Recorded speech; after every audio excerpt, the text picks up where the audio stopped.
We're here on a windy Friday afternoon. What are we gonna do? This is Jake and Jacob. And I'm Jacob. And we're about to see Ready Player One. Where are we? AKA, we're in Toronto by Scotiabank. AKA Spy Kids 3D. The book that I feel like someone has recommended me to read like for the last 10 years, but I never read it because I don't read. Or Spy Kids 3D. Looks like Spy Kids 3D. It's in 3D. Yeah, maybe Spy Kids 3D is the better film. There's goals. There's a race scene. Let's find out.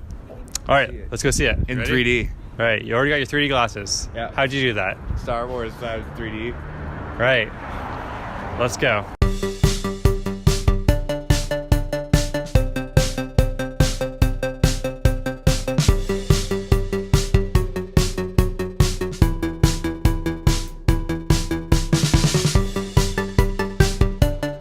We just finished watching Ready Player One.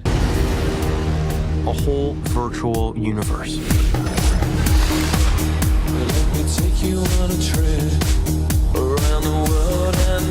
People come to the Oasis for all the things they can do. But they stay because of all the things they can be. Can you feel this? Yeah. Wow, what a movie. As we all know, there's like millions of references in there. I feel the way the film is made and like the context of it, it's justifiable. You know what I mean? It doesn't feel forced, in my opinion. Anyways, I liked it a lot. Woo! I would even say I loved it. Wow. But also, it could be like that first movie, like excitement kind of thing. Maybe I'll feel differently about it the more I see it. But I liked it. I thought it was a good story. I thought I liked the world that they built. If I have one complaint, I'm going to make it right now because I can't stop thinking about it. I don't know if you agree with this. And this isn't necessarily against the film itself or the story or whatever, but they're in this virtual world and stuff, right? And I just feel like there are no rules, but then they set limitations for themselves. They're like, oh no, we can't do this, we can't do that. Or like, oh, like my vehicle broke or whatever. But then they're also doing like, they seem to have like unlimited resources and what they can do. Like, there's no like set rules, and it's kind of hard to follow in that regard. Like it's hard, even though it's a virtual world, I find it hard to believe the world because there's nothing is grounded. There's nothing outside, like in the virtual world, not in the real world.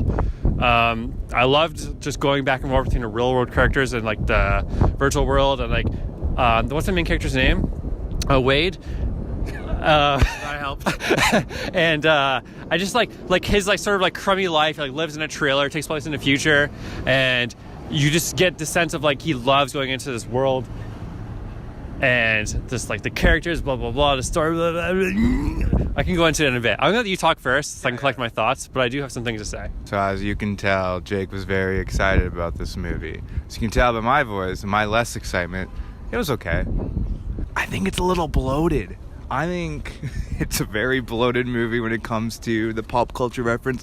And it's so bloated in pop culture references that they reference pop culture so much. They say pop culture a lot, and that they have to look into references of pop culture. It gets a little much. Like, But this is going to be... Explain why. Because it's like the creator of this world of the Oasis, his whole thing is like, oh, like he's like an 80s kid, and like he has like a lot of references and stuff. So the reason why people are like going at it so much is because they're trying to discover like the gold that they need to find, which is hidden in this dude who created the thing.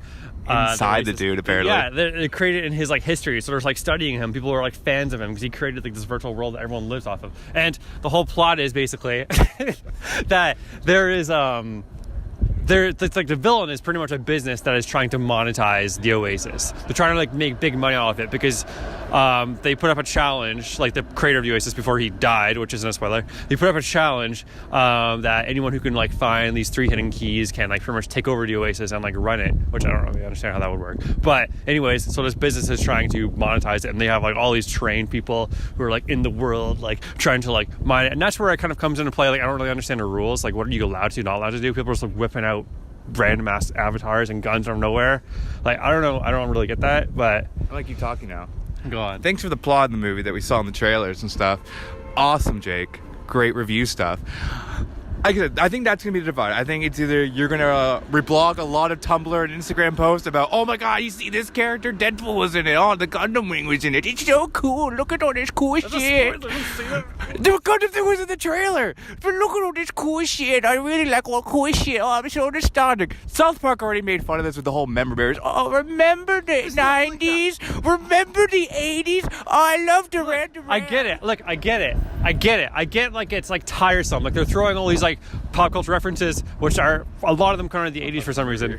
But like it's justified. They make it make sense because it's just like the dude's hobby and passion, and so they're all like looking into it for that reason. And just like in the real world, there are people who are like, oh, I'm fans of things from like 70s shit. I'm fans of things from 80s stuff. And so like they're drawing from like their inspirations and stuff, and they're just like going Batman. It's not like that. Yeah, okay, they're just throwing shit at the screen, but it's not like, I don't know. There is a really cool for the second challenge. One more thing. For the record, we're gonna have a spoiler talk later. We're gonna try not to spoil too many things because there's some like cool moments I want to talk about specifically, like when they go inside a certain movie. That's what I was going to talk to you, but not too that. But I don't want to talk about what it is because it's kind of a spoiler. So look for the spoiler talk after this. Okay, go on. We see in the trailer about the whole race. That Spielberg 101. Oh my God, can he move a camera? Especially in a very CGI world. This man can film with his eyes closed when it comes to chase scenes. That race scene is amazing. The references there, which I thought at the very beginning of the movie, I'm like, these are perfect. I love this. This is great. Obviously, like I said, for me personally, got bloated. But man, the second challenge, I couldn't compare which one I liked more. The third challenge was like, okay, here you go. We already figured it out. Let's just jump into it. We got to cut time for the movie. I get it. Like, there's a lot going on. Maybe this movie could have been split in two. Who knows?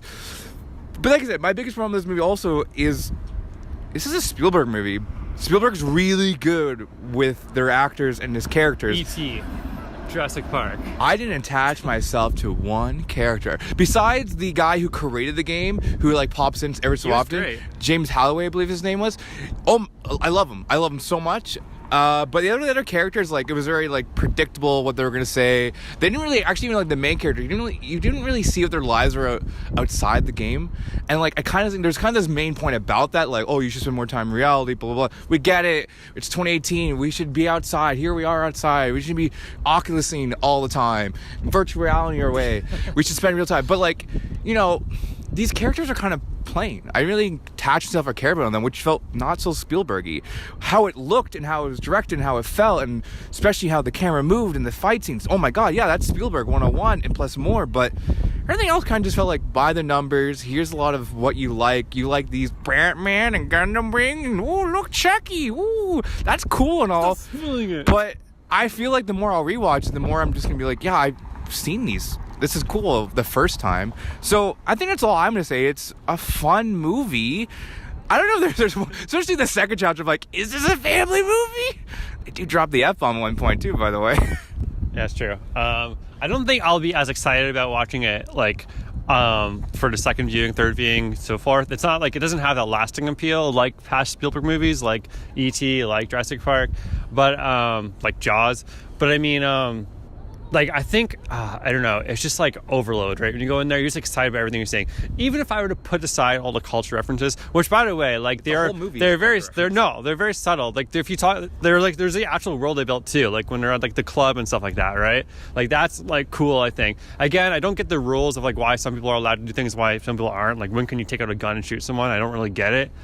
I would have liked more rules. I wish there were safe zones. You know, when they go in the club or anywhere, I wish there were safe zones, because that's what I thought. Because once certain things happen, they're trying to go after the main character, which makes sense, right? Yeah. But I'm like, I wish there was rules about when you could do things. And that's the other thing too. It's like when a character, I guess, gets killed in this game, they lose all their money. Like, that makes sense. But wouldn't anytime before you know you're gonna die, you just take off the headset? Literally, you have to do this motion in the movie. Well, because like you're losing. There's probably some rule set in place. If There's we're not no explained. rules. We don't know any rules. You can just take your headset whenever you want off. That's the thing. There's a lot of like some people choose the avatar of whatever they want. Some people can be whatever they want. You can have guns whenever you like. Everything seems just kind of like. Yeah, that's the only thing I thought was my biggest complaint, I would say, is that like there's no established rules. It's a good adventure flick.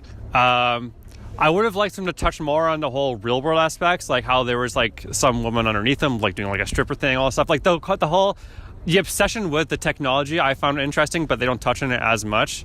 But the story itself is good. I actually thought the characters were fine. I thought Wade was good. I thought the girl was good. The other characters were like kind of a little generic, but still. Yeah, I don't know. I liked it. I enjoyed it. I would give it a 8 point Star Wars rating here. 0. Wow. 8.0. Thanks for the pause. I think this movie does too much. This is another problem I had. This movie does a lot of talking and a lot of telling versus showing. That's terrible. Terrible to do that. It was very bloated. It was overdone. Characters are weak. It is a fun, pretty, Spielberg-y, awesome movie. I'm going to give this movie... No, not 4.0. I'm going to give this movie 6.1. It's a 6.1 for me. He thinks it's just as good as Tomb Raider, by the way. I think I should like Tomb Raider better. I think I'd watch Tomb Raider again, but I wouldn't watch Conjuring again. Definitely not Conjuring.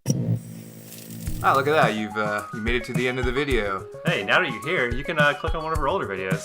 We've done some reviews on this and that, and I particularly like this. I liked the one on the left, to be honest. Oh, well, we always got that thing in the middle. It looks pretty cool. It's one of those subscribe buttons. Anyways, thanks for making it to the end. Bye-bye.